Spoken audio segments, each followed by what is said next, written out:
Good morning. আশা করব তোমরা সবাই খুব ভালো আছো আর সুস্থ আছো। আমিও খুব ভালো আছি। আজ হচ্ছে 30শে নভেম্বর, রবিবার। বাজে এখন সকাল 9:30টার মতো। দেখতে দেখতে দেখো এই মাসটাও শেষ হয়ে গেল। এবার ডিসেম্বর পড়বে, মানে বছরের শেষ মাস। আবার একটা নতুন বছর শুরু হবে। দেখবে তোমরা যেই দিনটার জন্য মানে অপেক্ষা করে থাকি না, আমরা যে দিনটার জন্য অপেক্ষা করে থাকি যে অমুক দিনটা আসবে আসবে, দেখবে সেই দিনটা আসতে চাইবে না। অথচ এরকম নর্মাল দিনগুলো কিভাবে যে কেটে যায়, দিনের পর দিন, মাসের পর মাস, বছরের পর বছর, বোঝাই যায় না।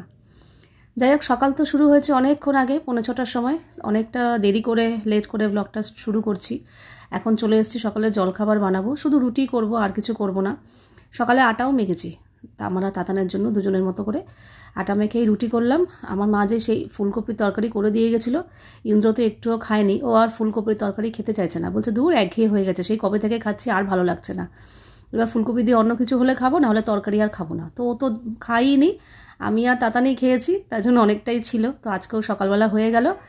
আর গতকালকের 3 পিস বেগুন ভাজা ছিল, তো সেটাও আমি নিয়ে নিয়েছি, আর অল্প একটু তরকারি নিয়েছি। এটা দিয়ে আমি খেয়েছি, আর তাতান পুরোটাই ফুলকপি দিয়েই খেয়েছে। খাওয়া দাওয়া সেরে এই এখন যাব ছাদে। জামা কাপড় তো অনেক আগেই কাচতে দিয়ে দিয়েছিলাম। এই এখন জামা কাপড়গুলো নেব, উল্টে পাল্টে রেডি করে ছাদে নিয়ে মেলে দিয়ে চলে আসব। আর এদিকে আবার তাতান এসছে আমাকে একটা ভিডিও দেখাতে।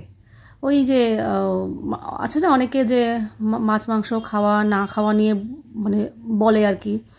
তো সেই ভিডিও আমাকে দেখাতে এসেছিলো, দেখো তোমরা মাছ মাংস খাচ্ছ, এই দেখো মাছ মাংস ছাড়াও, মানে এইসব আর কি শোনাতে এসেছিলাম। ঠিক আছে, যা। যাই হোক, তো চলো জামা কাপড়গুলো ছাদে মেলে দিয়ে এসে আমার ভিডিওর কাজ অল্প একটু কিছুটা বাকি আছে, সেটা কমপ্লিট করব। তারপর রান্নাঘরের বাসন কোসনগুলো জায়গা মতো রাখতে হবে। পূজাও এসে ঘর ঝাড় দিয়ে ঘর মুছে বাসন মেজে চলে গেছে। ঘর বাড়ি আমার এখন পরিষ্কার। এবার এসে বাসনগুলো জায়গা মতো রেখে আমি কিছু সবজিগুলো যা রান্না করব সেগুলো বার করে রাখবো, রেখে তারপর যাব স্নান করতে। স্নান করে এসে তারপর রান্নাবান্না শুরু করব। আচ্ছা, তোমাদের মধ্যে একজন জয়া সাউ নামে একজন আমাকে কমেন্ট করেছিলে যে তাতানকে তো রাত্রে ফোন দাও না, ওর বাবার কাছে দিয়ে দেওয়া হয়, সেটা বললে। কিন্তু সারাদিন তো ওর কাছে ফোন থাকে, ও তো যা খুশি করতেই পারে। তো ও যদি তেমন একটা কিছু করে, আপনারা কি ওর মনের মতন বিয়ে দেবেন নাকি অ্যারেঞ্জ ম্যারেজ করাবেন? দেখো, তুমি যেই কথাটা বললে, এটা আরও 15-16 বছর পর বললে মানাতো।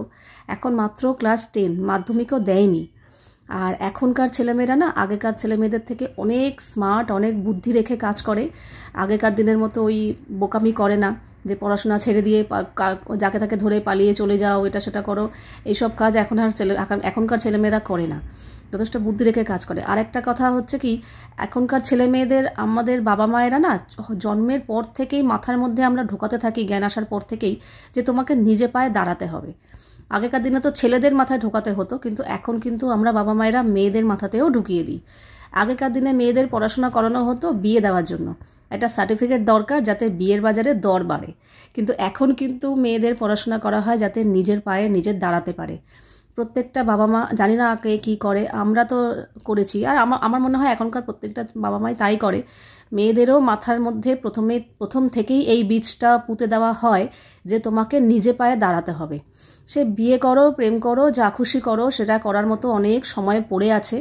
এখন তোমাকে নিজে পায়ে দাঁড়াতে হবে, সেলফ ডিপেন্ড হতে হবে, যাতে 10টা টাকাও কারোর কাছে হাত পাততে না হয়। আর মানে দায়িত্ব নিতে হবে, নিজের দায়িত্ব অন্তত নিজে নিতে হবে। তারপরে অন্যের দায়িত্ব নেবে কি নেবে না সেটা পরের কথা, কিন্তু নিজের দায়িত্ব আর নিজের পায়ে দাঁড়ানোটা করতেই হবে। কাজেই এখনকার ছেলেমেয়েরা আমার মনে হয় না ওরকম বোকামি করবে বলে। যে কাজেই এখনকার ছেলেমেয়েদের না ফোকাসটা ওটাই থাকে যে হ্যাঁ, পড়াশোনা করে আগে নিজের পায়ে দাঁড়াতে হবে, তারপর এইসব জিনিস তো পরে ভাবা যাবে। যাই হোক, তো ওসব তো দিন পড়ে আছে, সেসব কথা ভাবার চিন্তা এখন তো ভাবার প্রশ্নই নেই। অনেক দেরি, দিল্লি বহুত দূর, সে দেখা যাবে পরে কি হয় না হয়।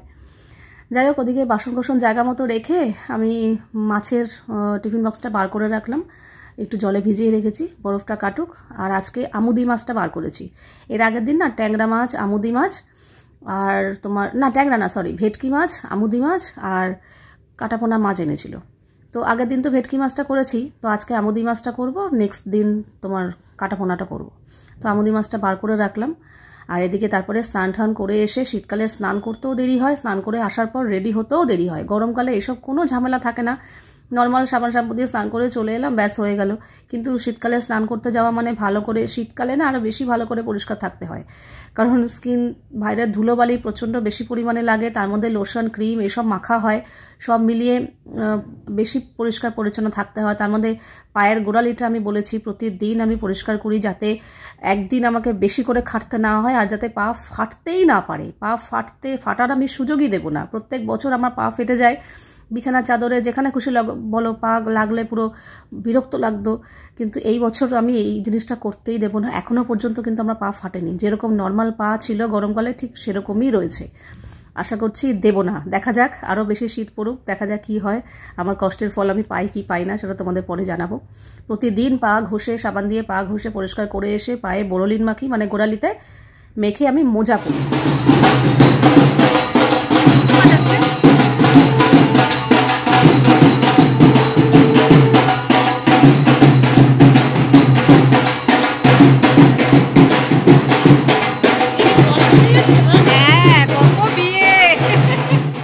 স্নান পুজো সেরে চলে এসেছি রান্নাঘরে। সবজি তো বার করে রেখে গেছিলাম, আর মেথি শাকটা আগের দিন রাত্রেই না আমি ধুয়ে রেখেছিলাম, কাটতে আর পারিনি, তো এখন জাস্ট কেটে বসাবো। বেগুন দিয়ে মেথি শাক ভাজা হবে। মাছটা ভিজিয়ে রেখেছি, একটু পরে জলটা ফেলে দিয়ে নুন হলুদ মাখবো। মাছ তো আগেই ধোয়াই আছে, আর ভাতও ধুয়ে রেডি করে নিয়েছি, আর ডালও সেদ্ধ বসিয়ে দিয়েছি। আজকে মূলো দিয়ে ডাল করব, তো মূলো ডাল নুন হলুদ লঙ্কা দিয়ে একবারে সেদ্ধ বসিয়ে রেখেছি। সেদ্ধ হয়ে গেলে সোমবার দিয়ে দিলেই হয়ে যাবে। তো আগে মেথি শাক ভাজাটা করব, আর এদিকে এখন ডাল সেদ্ধ হচ্ছে। ডালটা হয়ে গেলে এর পাশে এই পাশের গ্যাসে ভাতটাও বসিয়ে দেবো, আর এই পাশে মেথি শাক ভাজাটা হয়ে গেলে ডাল সম্বার দেবো, লাস্টে মাছ করব, ব্যাস আজকের মতো রান্নাবান্না কমপ্লিট। আর এখন না মানে বিয়ের সিজন তো পড়েই গেছে, প্রত্যেক দিনই আমাদের এই পেছনে একটা হল রয়েছে বিয়েবাড়ির, তো প্রতিদিনই বিয়ের বাজনা টাজনা যাচ্ছে, বিয়েবাড়ি যাচ্ছে। আর এই বছর দেখছে এটা নতুন, এই যে বাজনাগুলো বাজছে না আগেকার দিনের মতো না, মানে একটু পাঞ্জাবি টাইপের ভাংরা টাইপের বাজনা বাজছে, এই প্রথম দেখলাম। এটাই মনে এখন চলছে আর কি, এখন আর আগেকার মতো বাজনা বাজে না।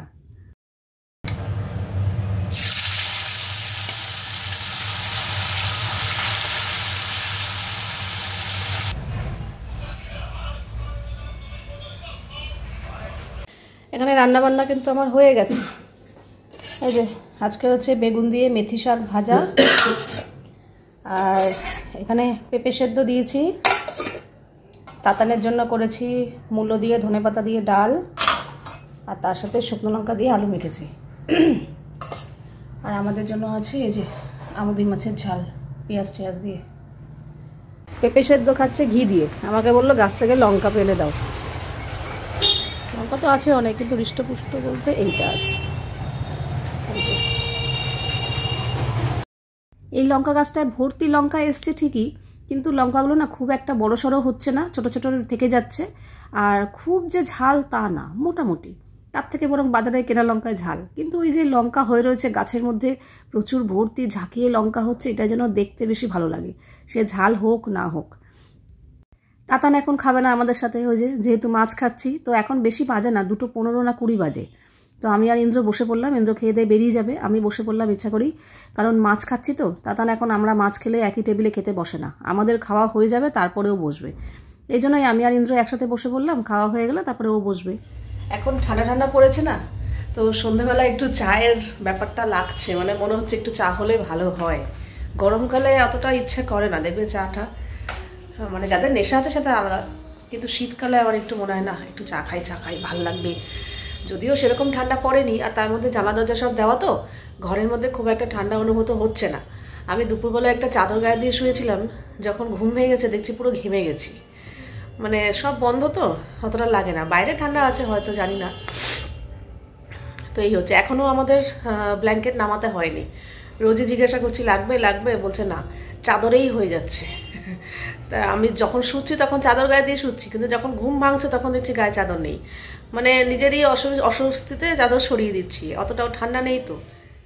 আচ্ছা, শাশ্বতী মুখার্জি আমাকে কমেন্ট করেছিলে তুমি যে যোগা করো সেটা একদিন শেয়ার করো।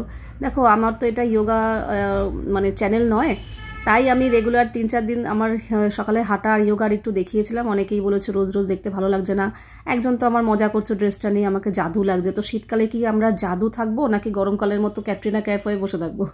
কাজে যোগাটা আমি দেখাতে পারবো না।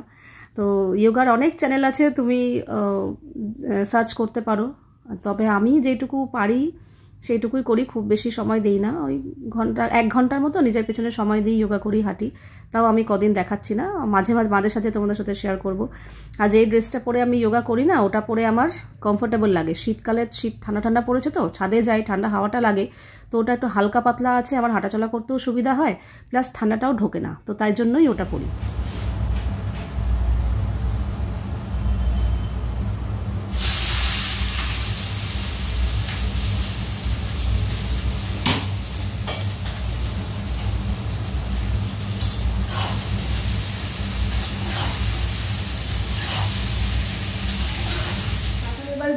বার্থডে গিফটের মধ্যে বেশিরভাগ টাকাই পেয়েছে, তোমাদেরকে আগেও বলেছি। আমার ভাসুর টাকা দিয়েছে, তারপর আমাদের বাড়ি থেকে আমার বাবা মা টাকা দিয়েছে, আমার ভাই টাকা পাঠিয়ে দিয়েছে। কাজে ওর কাছে এখন টাকা আছে গিফট হিসাবে, কাজে ওগুলো তো আর দেখাতে পারলাম না, গিফট জিনিস থাকলে দেখাতে পারতাম। তার মধ্যে থেকেও টুকটাক গিফট আছে, যেমন কালকে পড়তে গেছিলো, ওর দুটো বন্ধু ওকে গিফট দিয়েছে আর কি। একজন বন্ধু গিফট করেছে এই যে এটা, এগুলো ওরা দেখে, মানে কার্টুন টাইপের আর কি, পছন্দ করে। আমি জানিও না নাম ঠাম, ছাতা মাথা। এই যে যেহেতু ও পছন্দ করে, তাই জন্য ওকে এই গিফটটা দিয়েছে। এটা মাটির না, কিন্তু এটা কি ম্যাটেরিয়াল বলতে পারবো না, মানে পরলে ভাঙবে না আর কি। এই যে এই জিনিসটা ভালো, বেশ এরকমভাবে বসতে পারবে আর কি, চেয়ার কি টেবিলের উপর রাখলে যে এইভাবে পা ঝুলিয়ে বসে থাকবে। এই একটা দিয়েছে। আর যে এটা দিয়েছে সে আবার আগে আরেকবার জন্মদিনে ওর একটা ছবি, ওর নিজের ছবি ওকে হাতে এঁকে দিয়েছিল, খুব সুন্দর ওর আঁকাটা, তো সেই আবার এরকম এঁকে দিয়েছে। এই যে একই জিনিস মনে হয়, এটাই মনে হয় নাকি, না না এটা না। এই যে এইসব দেখে কার্টুন, এটা নিজের হাতে এঁকে দিয়েছে। আর একটা চকলেট দিয়েছে, ওই ক্যাডবেরি সিল্ক মাউস এরকম টাইপের ও দিয়েছে। আর একটা বান্ধবী দিয়েছে এই পকেট পারফিউমটা, আর একটা চকলেট, ঠিক আছে।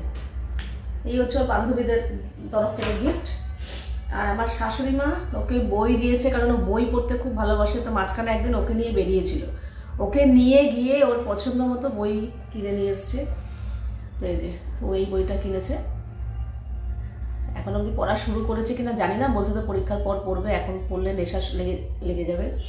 মানে এই বইটা ওর ঠাম্মি দাদার কাছ থেকে নিয়েছে, বই পড়তে ভালোবাসে, এই জন্য ঠাম্মি বলছে তোকে উল্টো পাল্টা কিছু জিনিস দেবো না, তুই বই পড়বি। আর একটা পেন দিয়েছে। এই হচ্ছে আমার ওর ঠাম্মি দাদার তরফ থেকে গিফট। আর আমার মা তো টাকা দিয়েই দিয়েছে, তা সত্ত্বেও এটা গিফট হিসেবে বলবো না, এটা ওই আমাদের বাড়ির ওখানে মেলা হচ্ছে, তো আসার সময় হাতে করে নিয়ে এসছে, যেহেতু ওদিনকে নিয়ে এসছে তাই জন্য দেখাচ্ছে। জিনিসটা বেশ ভালো লাগলো, মানে এটা হচ্ছে পেপার ওয়াশ টাইপের আর কি। কোথাও ঘুরতে টুরতে গেলে বলে তুই তো পড়তে টুরতে যাস, অথবা কোনো সময় পড়তে গিয়ে হয়তো কিছুটা খাবি হাত ফাত ধুতে হবে, তো এই যে এই পেপার ওয়াশ, এখানে যে এই একটা পেপার নিয়ে একটু জল দিয়ে হাত ধুলেই পুরো সুন্দর হাত ফেনা হয়ে পরিষ্কার হয়ে যায়। হাতে কোথাও ঘুরতে টুরতে গেলেও বেশ সুবিধা, মানে সাবান কিংবা হ্যান্ড ওয়াশ ক্যারি করতে লাগবে না। এই একটা থাকলে এটা দিয়েই জল দিয়ে হাত ধুলে হাত পুরো পরিষ্কার। জিনিসটা ভালো, বেশ মেলাতে পেয়েছে, নিয়ে এসছে ওর জন্য। এটা গিফট নয়, এটা এমনি জিনিসটা ভালো লাগলো তাই তোমাদের সাথে শেয়ার করলাম। আবার বলো না যে কেউ এটা গিফট দিয়েছে, টাকা দিয়ে দিয়েছে, ঠিক আছে। আচ্ছা, এবার হচ্ছে আমাদের তরফ থেকে তারপর একটা জুতো অনলাইনে পছন্দ করেছে, তো ওর বাবা বলেছে ঠিক আছে নিয়ে আয়। এই যে বিশাল হিল পরে দেখেছিল, এই লম্বা হয়ে যাচ্ছে, কিন্তু এগুলো না, এইসব জুতোগুলো ওয়ান পিসের সাথে কোথাও ঘুরতে টুরতে গেলে ওয়ান পিসের সাথে পরলে বেশ ভালো লাগবে। এই যে এরকম সুন্দর জুতোটা আমাদের দেখিয়েই অর্ডার হয়েছে, আমাদের ভালো লেগেছে, ওরও পছন্দ। এই যে ঠিক আছে, এই একটা জুতো নিয়েছে আমাদের থেকে। আরেকটা জিনিস আমরা দিয়েছি, ওদের সেদিকে মার সাথে গেলাম জুয়েলারি শপিং, তো তোমাদের অনেকেই জিজ্ঞাসা করছিলে কী দিয়েছো, তো এই একটা জিনিস দিয়েছি, আমাদের এই পাড়ার দোকান থেকেই নিয়েছি।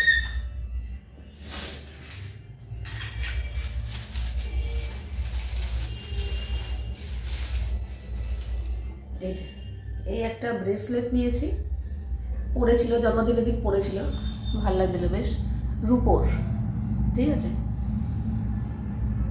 এই যে এরকম আছে, এটা অ্যাডজাস্ট করা যায়, মানে ছোট বড় করা যায়। এই যে এরকম টেনে এটা ছোট বড় করা যায়, মানে যার হাতে যেরকম অ্যাডজাস্ট হবে সেরকম। প্লাস দেখতেও জিনিসটা খুব সুন্দর।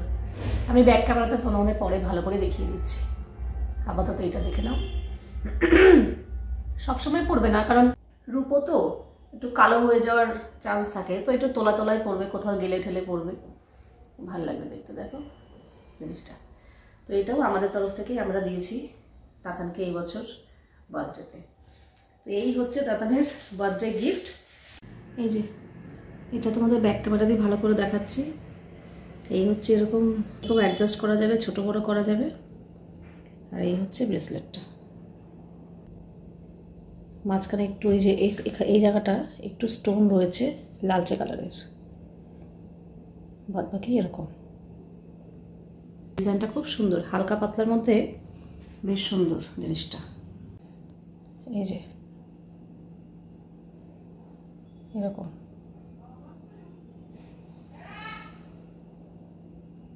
এই জায়গাটা অল্প একটু স্টোন আছে, এই জায়গাটা